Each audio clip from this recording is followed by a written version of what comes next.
السلام علیکم ریڈرز، امید کرتی ہوں آپ سب ٹھیک ہوں گے۔ یہ میرا فرسٹ ناول ہے، ہوپ سو آپ سب کو پسند آئے گا۔ ایپیسوڈ پر اپنا ریویو ضرور دے دیجیے گا کہ آپ کا ایپیسوڈ کیسی لگی۔ تو لیٹس ناول کو سٹارٹ کرتے ہیں۔ آنگن مہندی کی خوشبو سے مہک رہا تھا۔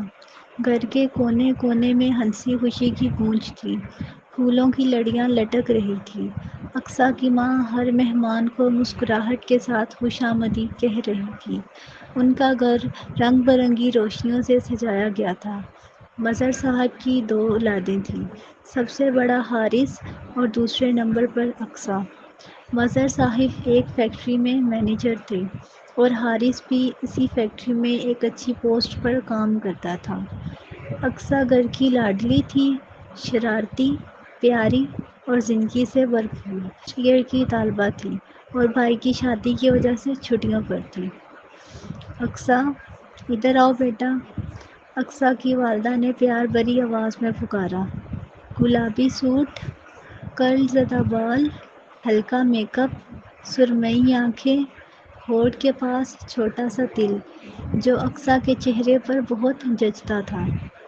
اقصیٰ آج واقعی گڑیا لگ رہی تھی۔ اس کی ماں نے کہا، بیٹا جاؤ سب کزنز کو یہ گجرے دے دو، آج ان کے گھر سنگیت کا فنکشن ہے، کل مہندی ہے۔ اقصیٰ باہر لان میں گئی، وہاں سب کزنز مہندی لگوا رہی تھی، گانے بج رہے تھے، سب ہنس ہنس کر لطف اندوز ہو رہی تھی۔ اقصیٰ، رات کو آؤٹنگ پر چلتے ہیں نا؟ اس کی بہترین دوست اور کزن ہانیہ نے مسکرا کر کہا۔ اقصیٰ نے پہلے انکار کیا، نہیں بابا میں نہیں جا رہی، لیکن پھر سب کزنز نے اصرار کیا، چلو نا اقصیٰ، صرف آئس کریم کھا کے واپس آ جائیں گے۔ اقصیٰ نے ہنستے ہوئے ہاں کر دی۔ لیکن اسے کیا معلوم تھا کہ یہ چھوٹی سی آؤٹنگ اس کی پوری زندگی بدل کر رکھ دے گی۔ سب کزنز آئس کریم ہاتھ میں لیے واپس جا رہی تھی کہ اچانک اقصیٰ کو ایک چیخ سنائی دی، کسی کی درد بھری چیخ۔ اس نے پہلے نظر انداز کیا، لیکن پھر آواز دوبارہ سنائی دی۔ سب کزنز آئس کریم میں مگن تھی۔ اقصیٰ نے کہا، 1 منٹ میں ابھی آئی۔ وہ آواز کے پیچھے چل پڑی۔ ٹھنڈی ہوا، ایک سنسان سی گلی اور اندھیرا۔ پھر اس نے دیکھا، زمین پر 2 لڑکے پڑے ہوئے تھے، ہاتھ بندھے ہوئے، منہ خون سے بڑا ہوا، جیسے کسی نے بری طرح مارا ہو۔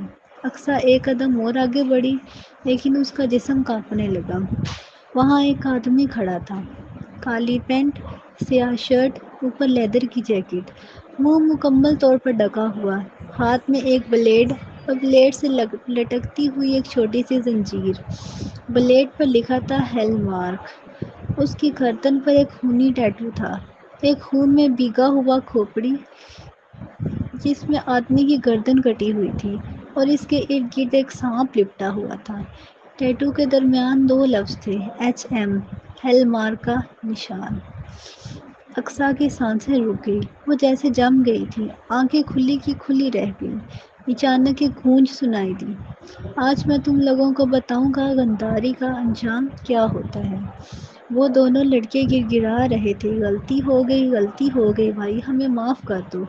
ہیل مارک نے شاید ان کی آواز نہیں سنی، اس نے صرف اتنا کہا، شش، مجھے چیخنے والے لوگ بالکل پسند نہیں، اگر آسان موت چاہتے ہو تو خاموش رہو۔ ہیل مارک نے ایک لڑکے کا بازو پکڑا اور چھوٹے چھوٹے کٹ لگانا شروع کیے۔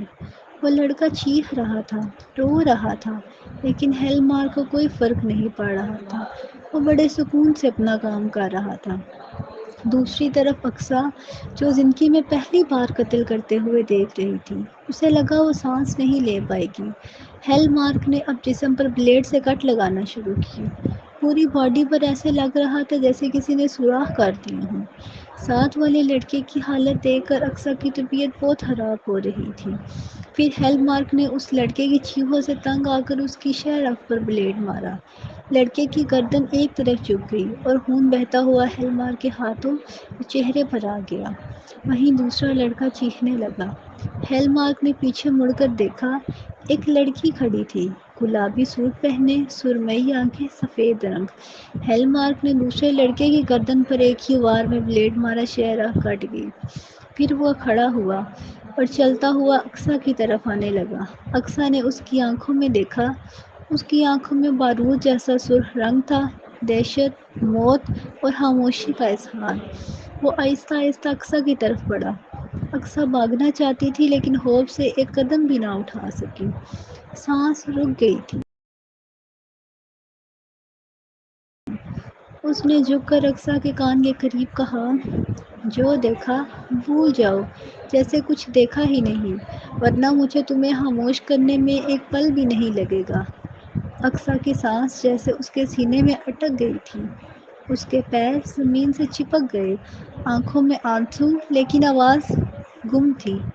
ہیلمارک نے اس کی آنکھوں میں دیکھا، پھر ذرا سا جھک کر اس کے کان میں کہا، جاؤ، لیکن اگر زبان کھولی تو سانس لینے کا حق بھی چھین لوں گا۔